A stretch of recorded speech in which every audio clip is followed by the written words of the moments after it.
கண்ணீரின் தீயை நெஞ்சில் அணைத்து காவல் கனவை நிஜமாய் உழைத்து நீதிக்கு நாங்கள் காவலராக நின்றோம் இங்கு காக்கியின் காதலனாக.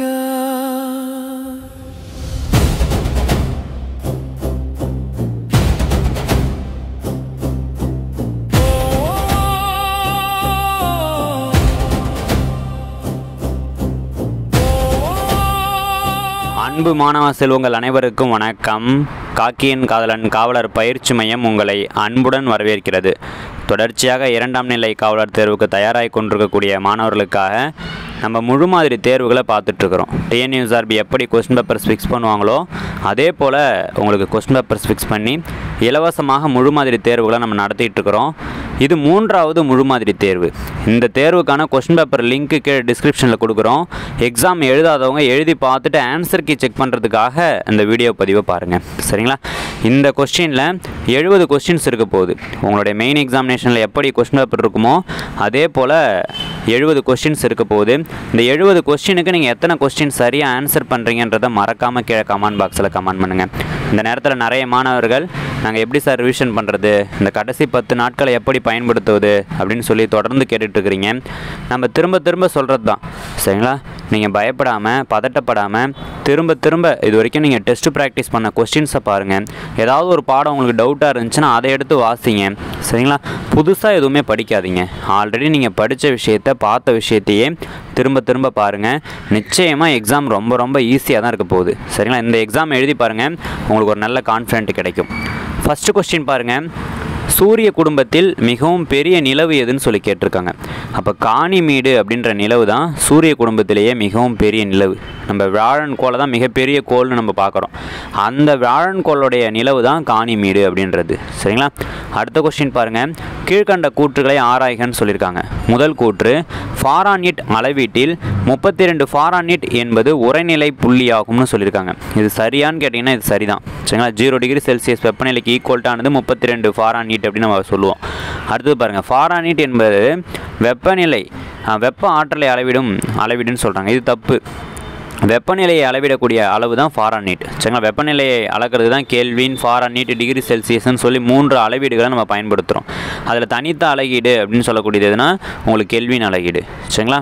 அப்போ பாருங்கள், இப்போ 1 மட்டும் சரின்றது தான் சரியான ஆன்சர். இந்த கொஸ்டினில் எல்லாருமே தப்பு பண்ணியிருப்பீங்க இல்லையா? ஏன்னா வெப்ப ஆற்றலை அளவிடும் அலகுன்னும் போது வெப்ப ஆற்றல்னா என்ன வரும்? ஜூல் வரும், இல்லைனா கலோரி வரும். இது வெப்பநிலையை அளக்கக்கூடியது, நல்லா தெரிஞ்சுங்க. அடுத்த கொஸ்டின் பாருங்கள். ஜிகா என்ற அலகுக்கான முன்னீடு எது அப்படின்னு சொல்லி கேட்டிருக்காங்க. அப்போ 10⁹ தான் ஜிகா அப்படின்றதுக்கான முன்னீடு. அடுத்த கொஸ்டின், பின்வரும் எது பகுதி ஒளி ஊடுருவும் பொருள் அப்படின்னு சொல்லி கேட்டிருக்காங்க. மேகம் அப்படின்றது தான் பகுதி ஒளி ஊடுருவும் பொருள். அடுத்த கொஸ்டின், செல் பகுப்பிற்கு உதவுவது எது அப்படின்னு சொல்லி கேட்டிருக்காங்க. சென்ட்ரியோல் அப்படின்றது தான் செல் பகுப்பிற்கு உதவக்கூடியது. உட்கருன்றது செல்லுடைய மூளையாக செயல்படக்கூடியது, சரிங்களா? அடுத்த கொஸ்டின், பாதரசத்துடைய அடர்த்தி என்னன்னு சொல்லி கேட்டிருக்காங்க. ரொம்ப முக்கியமான கொஸ்டின் பாருங்கள். 13,600 kg/m³ அப்படின்றது தான் பாதரசத்துடைய அடர்த்தி. அடுத்த கொஸ்டின், கீழ்கண்டவற்றுள் காற்றினால் பரவும் நோய் எது அப்படின்னு சொல்லி கேட்டிருக்காங்க. அப்போ பாருங்கள், காற்றின் மூலம் பரவக்கூடியதுன்னா காச நோய். அப்போ காச நோய்க்கான தடுப்பூசின்றது தான் BCG அப்படின்னு நம்ம பார்த்துருக்கோம் இல்லையா? அடுத்த கொஸ்டின் பாருங்கள். பருத்தி மற்றும் லினின் துளிகளை வெளுக்க பயன்படும் உப்பு எது அப்படின்னு சொல்லி கேட்டிருக்காங்க. அப்போ பாருங்கள், கால்சியம் ஆக்சிக்ளோரைடு அப்படின்னு சொல்லக்கூடியது தான் உங்களுக்கு பருத்தி மற்றும் லினின் துணிகளை வெளுக்க பயன்படுவது. அதேமாதிரி கிருமி நாசினியாகவும் பயன்படுது இல்லையா? சலவை, இது என்னன்னு சொல்லலாம், சலவை தூள்னு கூட சொல்லலாம். அடுத்த கொஸ்டின் பாருங்கள். நவீன தனிம வரிசை அட்டவணையில் அரிய வாயுக்கள் எந்த தொகுதியை சார்ந்தவை அப்படின்னா 18வது தொகுதியை சார்ந்தது தான் அரிய வாயுக்கள், அப்படின்னா மந்த வாயுக்கள். அடுத்த கொஸ்டின், பதங்கமாதல் பொருளுக்கு எடுத்துக்காட்டு. கற்பூரம், அயோடின், நாப்தலின், இது 3மே வந்து பார்த்திங்கன்னா பதங்கமாதலுக்கு எடுத்துக்காட்டு தான். இப்போ பதங்கமாதல்னா என்னப்பா? ஒரு திடப்பொருளை நம்ம வெப்பப்படுத்துகிறோம், அது திரவமாக மாறாமல் நேரடியாக வாயு நிலையை அடையுது அப்படின்னா அதை வந்து நம்ம பதங்கமாதல் அப்படின்னு சொல்லலாம். அடுத்த கொஸ்டின் பாருங்கள். பணம் அதன் பணிகளால் வரையறுக்கப்படுகிறது என்று கூறியவர் யார் அப்படின்னு சொல்லி கேட்டிருக்காங்க. ஜான் ஹூக்ஸ் அப்படின்றவர் தான் பணம் அதன் பணிகளால் வரையறுக்கப்படுகிறது அப்படின்றத சொன்னவர். அடுத்த கொஸ்டின், தேசிய வளர்ச்சி குழு ஏற்படுத்தப்பட்ட ஆண்டு 1952ஆம் ஆண்டு தான் தேசிய வளர்ச்சி குழு ஏற்படுத்தப்பட்டது. அடுத்த கொஸ்டின் பாருங்கள், நாட்டு வருமானத்தில் சேவைத்துறையுடைய பங்களிப்பு என்னன்னு சொல்லி கேட்டிருக்காங்க. ரொம்ப முக்கியமான கொஸ்டின், 8வது எக்கனாமியில் கூட இது இருக்குது. 54.40% சரிங்களா. சேவைத்துறை அப்படின்றது தான் நம்ம பொருளாதாரத்துடைய முதுகெலும்புன்னு நம்ம சொல்கிறோம் இல்லையா. எக்ஸாம் பாயிண்ட் ஆஃப் வியூ ரொம்ப முக்கியமான கொஸ்டின், பார்த்து வச்சுக்கோங்க. அடுத்த கொஸ்டின் பாருங்கள், பண மோசடி நடவடிக்கை தடுப்பு சட்டம் கொண்டு வரப்பட்ட ஆண்டு எதுன்னு சொல்லி கேட்டிருக்காங்க. 2002 தான் பண மோசடி தடுப்பு சட்டம் அப்படின்றது கொண்டு வரப்படுது. அடுத்த கொஸ்டின், குடியரசு என்ற நூலின் ஆசிரியர் யார் அப்படின்னு சொல்லி கேட்டிருக்காங்க. பிளாட்டோ அப்படின்றவர் தான் குடியரசு அப்படின்ற நூலுடைய ஆசிரியர். அடுத்த கொஸ்டின், நவீன பொருளாதாரத்தின் தந்தை யார் அப்படின்னு சொல்லி கேட்டிருக்காங்க. ஜேஎம் கீன்ஸ் அப்படின்றவர் தான் நவீன பொருளாதாரத்தின் தந்தை. பொருளாதாரத்தின் தந்தை யாருன்னு கேட்டால் ஆடம் ஸ்மித் அப்படின்னு சொல்லிடலாம். அடுத்த கொஸ்டின் பாருங்கள், ஆரிய சமாஜத்தை தோற்றுவித்தவர் யார் அப்படின்னு சொல்லி கேட்டிருக்காங்க. தயானந்த சரஸ்வதி அப்படின்றவர் தான் ஆரிய சமாஜத்தை தோற்றுவிப்பார். இவருடைய இயற்பெயர் மூல் செங்கர் சரிங்களா.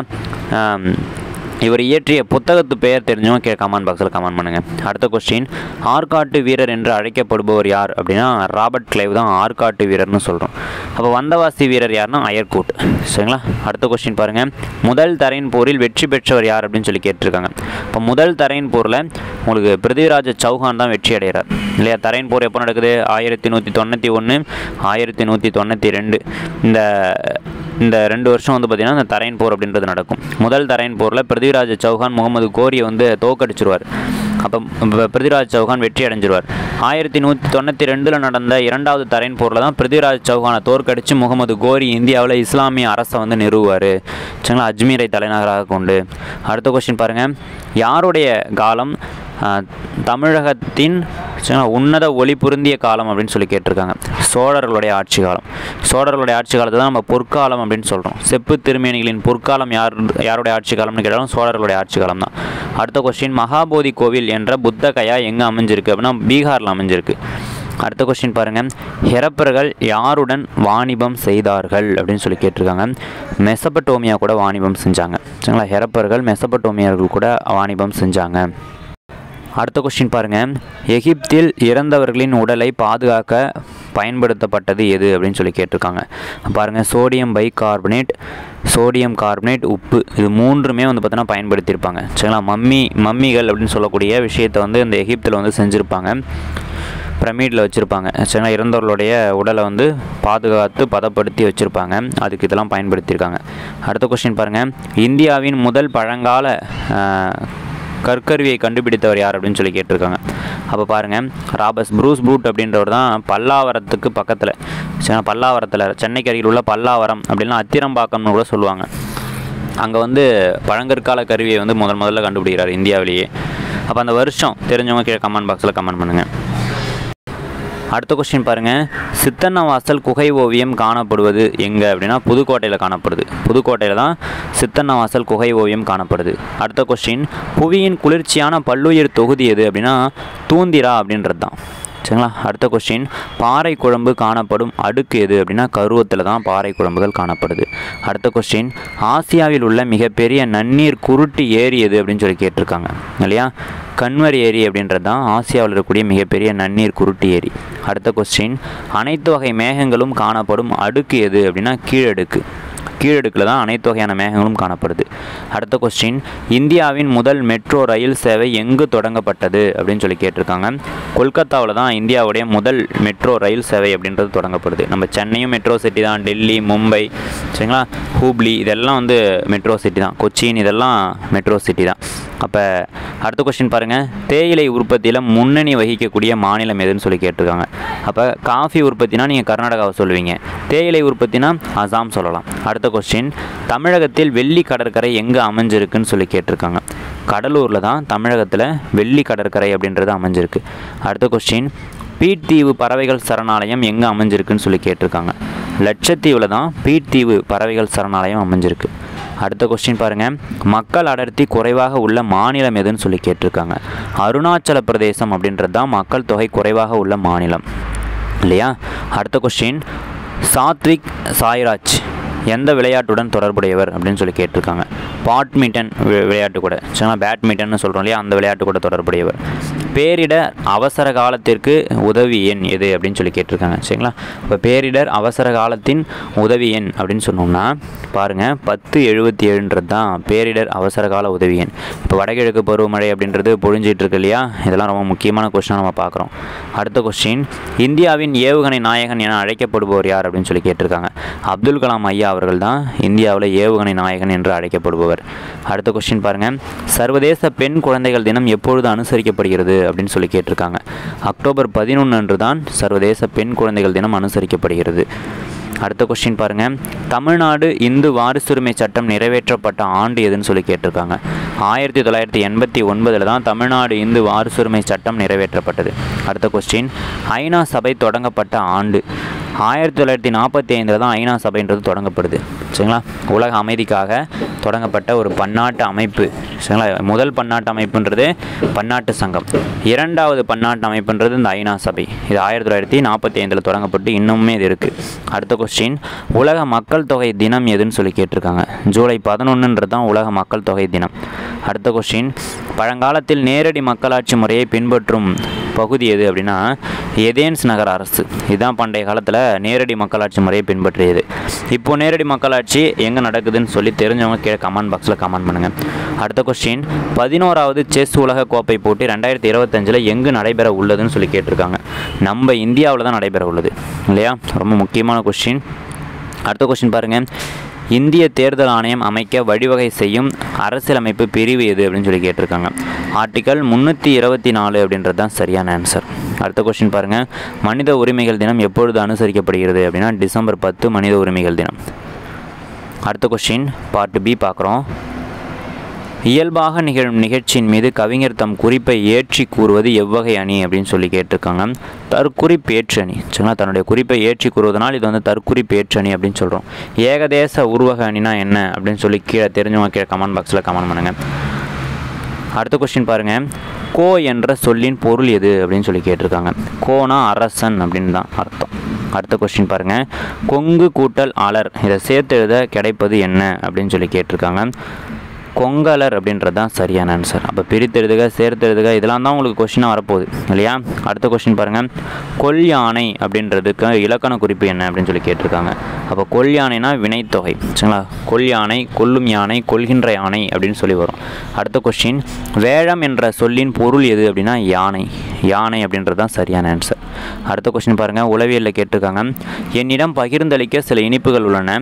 நான் 2, 3, 4 என பகிர்ந்தளித்தால் என்னிடம் எப்பொழுதும் 1 மீதி இருக்கும். 5 என பகிர்ந்தளித்தால் என்னிடம் எதுவுமே இருக்காது. என்னிடம் இருக்கும் குறைந்தபட்ச இனிப்புகள் எத்தனைன்னு சொல்லி கேட்டிருக்காங்க. அப்போ ஆப்ஷன்லேருந்தே நம்ம போயிடலாம் இல்லையா. நம்ம சைக்காலஜியை பொறுத்த வரைக்கும் நீங்கள் எல்லாருமே நல்லா சால்வ் பண்ணியிருப்பீங்க, நிறைய ப்ராக்டிஸ் பண்ணிட்டீங்க. இது மாடல் எக்ஸாம் அப்படின்றதுனால நம்ம ரொம்ப ஃபாஸ்ட்டாக ஆன்சர் மட்டும் சொல்லிட்டு போகலாம், எக்ஸ்ப்ளனேஷன் கொடுக்காம, சரிங்களா. ஏன்னா நிறைய பேர் வந்து ஆன்சர் மட்டும் சொல்லுங்கள் சார் அப்படின்னு சொல்லியிருந்தீங்க, அதனால் ரொம்ப ஃபாஸ்ட்டாக நம்ம சொல்லிடலாம். அப்போ இதில் ஒரு ஐடியா என்னென்னா, நீங்கள் இதில் 5ஆல் அடிபடக்கூடிய எண் அப்படின்னு பார்த்தீங்கன்னா இந்த 2 தான், சரியா. 25ம் 40ம். இதில் குறைந்தபட்சம் எதுனா 25. அப்போ தான் ஆன்சர். அடுத்த கொஸ்டின் பாருங்கள், மாறுபட்ட ஒன்றை காண்க அப்படின்னு சொல்லியிருக்காங்க.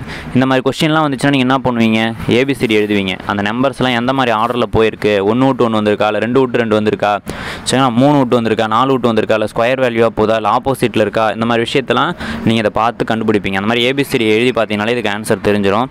இதெல்லாம் ஒரு வரிசையில் இருக்கும், இது மட்டும் டிஃப்ரெண்ட்டாக இருக்குது. அப்போ இதுதான் மாறுபட்டது. விடுபட்ட எண்கள், இது வந்து பார்த்திங்கன்னா இந்த நம்பர்ஸ் எல்லாத்தையும் க்யூப் பண்ணியிருக்காங்க இல்லையா. அப்போ நம்ம பார்க்குறோம், சின்ன நம்பராகவே இருந்துச்சுன்னா கூட்டியிருப்பாங்க இல்லை கழிச்சிருப்பாங்க அப்படின்னு நம்ம யோசிக்கலாம். அப்போ ஆப்ஷன் பி தான் இதுக்கு ஆன்சர். அடுத்த கொஸ்டின் பாருங்கள், இந்த கொஸ்டின்லாம் சால்வ் பண்ணியிருப்பீங்க. இதுக்கு ஆன்சர் மட்டும் நம்ம சொல்கிறோம். 54க்கு டி ஆன்சர், சரிங்களா. 54வது கொஸ்டினுக்கு ஆன்சர் டி. அடுத்தது 55க்கு ஆன்சர் டி, சரிங்களா. அடுத்தது 56க்கு ஆன்சர் ஏ, 57க்கு ஆன்சர் பி, சரிங்களா. பாருங்கள் 55க்குலாம் டி, 54க்கும் டி, சரிங்களா. இதெல்லாம் பார்த்துக்குங்க. அடுத்த கொஸ்டின் பாருங்கள், ப்ளஸ் என்பது வகுத்தல் எனவும் வகுத்தல் என்பது பெருக்கல் எனவும் பெருக்கல் என்பது கூட்டல் எனவும் குறிக்கப்பட்டால் இந்த சமன்பாட்டை சரி செய்யுங்கன்னு. இதெல்லாம் போர்ட் மாஸ் ரூல், நீங்கள் போட்டிங்கனாலே உங்களுக்கு வந்துடும் இல்லையா. அப்போ இதுக்கு ஆன்சர் என்ன சொல்லியிருக்காங்க, அப்போ -3.4ன்றது தான் ஆன்சர். அடுத்த கொஸ்டின், தரவரிசைப்படுத்துகன்னு சொல்லியிருக்கிறாங்க. அப்போ செடி விதையிலேருந்து தான் செடி வரும், செடியிலேருந்து மரம் வருது, மரத்துலேருந்து மரக்கட்டை வருது, மரக்கட்டைலேருந்து மேசை செய்கிறோம் இல்லையா. அப்போ ஆன்சர் பாருங்கள், ஏ தான் ஆன்சர். அடுத்த கொஸ்டின், சண்டே, மூன், ஜூன் இந்த மாதிரிலாம் கொடுத்துருக்காங்க. இந்த நம்பர்ஸ் வச்சு தான் உருவாக்கியிருக்காங்க இல்லையா. அப்போ தேர்ஸ்டேன்றதை 24ன்னு சொல்லி எழுதலாம். அடுத்த கொஸ்டின் பாருங்கள், விடுபட்ட எண்ணை கண்டுபிடி அப்படின்னு சொல்லி கொடுத்துருக்காங்க.